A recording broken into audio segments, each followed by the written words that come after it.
Hey guys, Merc here. It's often been said that time flies when you're having fun, and the last few weeks of Battlefield 6 have been a perfect example of that rule in action. It's been just over 3 weeks since we all got our greasy mitts on Battlefield 6, and it has been a blast.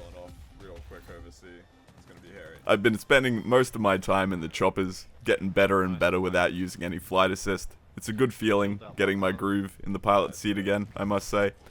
Those heavy rockets are a lot of fun to use, and teaming up with a pal in the gunner's seat is a great way to spend an afternoon broing out. I hear that launch, man, and I get scared. Oh yeah. But what's next, I hear you ask? Well, the kind folks at Battlefield Studios have not waited long to grace us with even more content, and Season 1 is here and underway. Believe me, it snuck up on me too.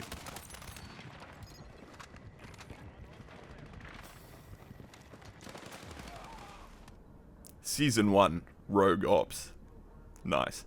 Brings a bevy of new maps and modes, and stacks of customization and weaponry through the Season 1 Battle Pass and Battlefield Pro.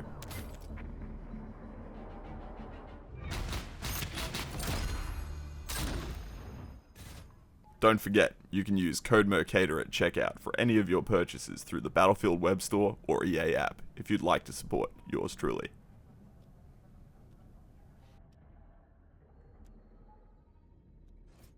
Diving into the Season 1 content and looking at the weapons first, we have a bolt-action sniper, the Mini Scout, which I have not had a chance to unlock and play around with yet, but with its lower overall damage and faster fire rate, it seems like it could be a versatile headshotting machine, akin to the SV98.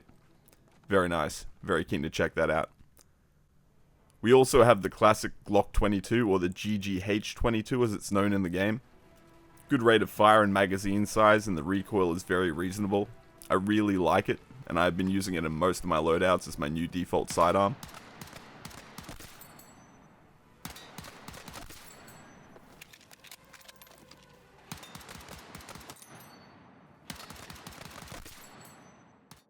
The SOR 300 SC, which apparently uses the subsonic 300 blackout ammunition. I haven't tested out whether or not this has any effect on spotting, similar to a silencer, as the subsonic rounds should be a lot quieter than your standard, NATO 5.56 in theory.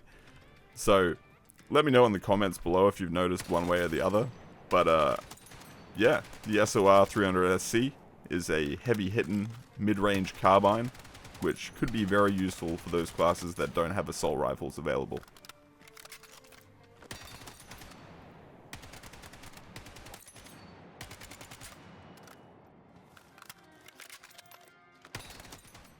We have 2 new maps to check out. Firstly, Blackwell Fields. And it may be a new favorite of mine. Something about the desert and the sunset and the prospect of flying helicopters into it makes my inner Michael Bay very happy. Set in the oil derrick-laden desert badlands of Southern California, it's a brutal infantry and armor-heavy map on Conquest, with extended firefights being the norm for anyone trying to clear out an objective. It's a very open map though, so for my aircraft enjoyers, be prepared to fly low or far when that SOFLAM paints you.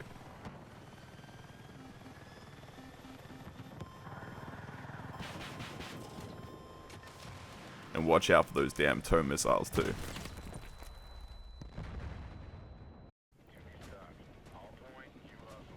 And secondly, we have Fort Linden, the new mega map, which provides map locations for Gauntlet and for the new Battle Royale mode, REDSEC, which we'll get to in a minute. This new map is also set in Southern California, and is technically the biggest map in Battlefield history. Though, thanks to the deadly and ever-shrinking wall of fire in REDSEC, you'll only experience a portion of it at a time. Honestly, a good thing, because it really can feel overwhelmingly spacious at times. I really appreciate the attention to detail in the environment though. It's clear that it was lovingly created, even on such a large scale.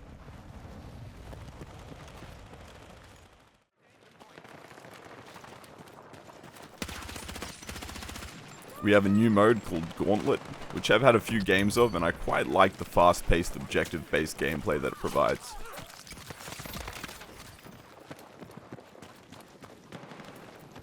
The game mode pits your squad against several other squads, with the lowest scoring squads being eliminated each round.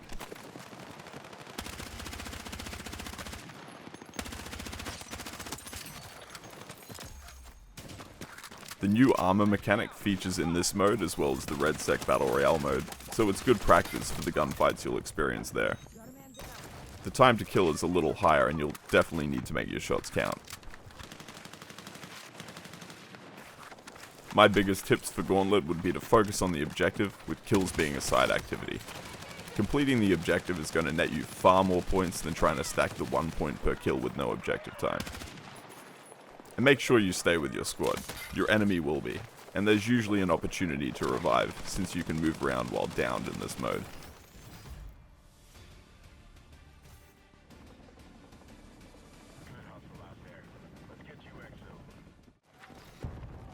Now to Strike Point. Strike Point is a tactical, 1 life per round game mode in a close quarters setting. Squads compete to try and capture the objective in the middle of the area, or to take out the enemy first. First to win 6 rounds takes the victory. Definitely scratches the old search and destroy itch, and 1 life certainly adds some tension to the mix. It makes a regular old double kill feel much more epic and meaningful.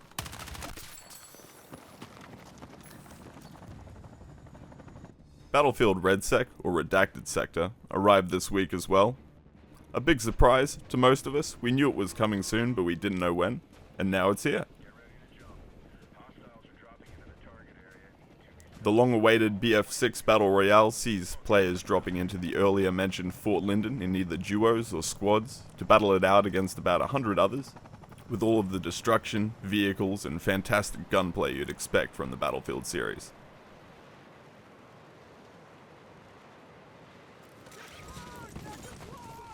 I've had a chance to play several rounds of REDSEC now, and I'm genuinely hooked. I've had a few second place finishes, but no win yet. I've got to recruit one of the bros for some proper communications and coordinate for a better shot at victory. But it's great. I'm enjoying it. I really like the addition of artillery strikes and aircraft bombing runs, UAVs, as well as all the loot-based drops you can call in.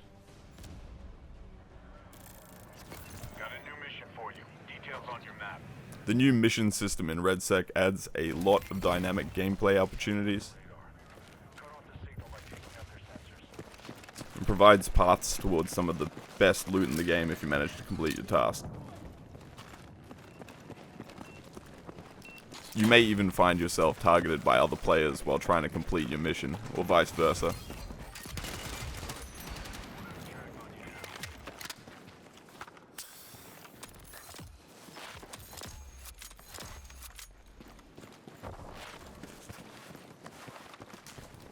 My biggest tip for you in REDSEC so far is to make sure you do these missions and try and get yourself set up for the late game with a tank of some description. You can acquire vehicle keycards for the tanks from certain missions or by taking it from other unlucky players.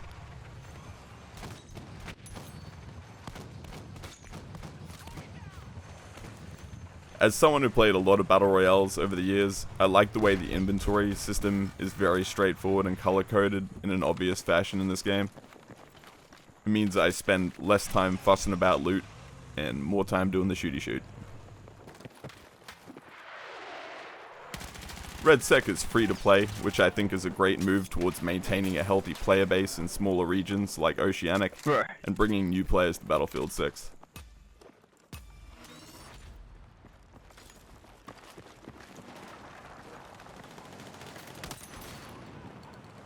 It's worth mentioning that Gauntlet is also included in the free-to-play REDSEC version of the game, so definitely give it a go. It's a lot of fun, even as a regular Battlefield mode. I like to think of it as Squad Deathmatch Plus. Anyway, that's about it for this update. A big thank you to EA for sponsoring this video, and to you for watching till the end and hitting that like button. And don't forget to subscribe with notifications on for more Battlefield content on its way soon.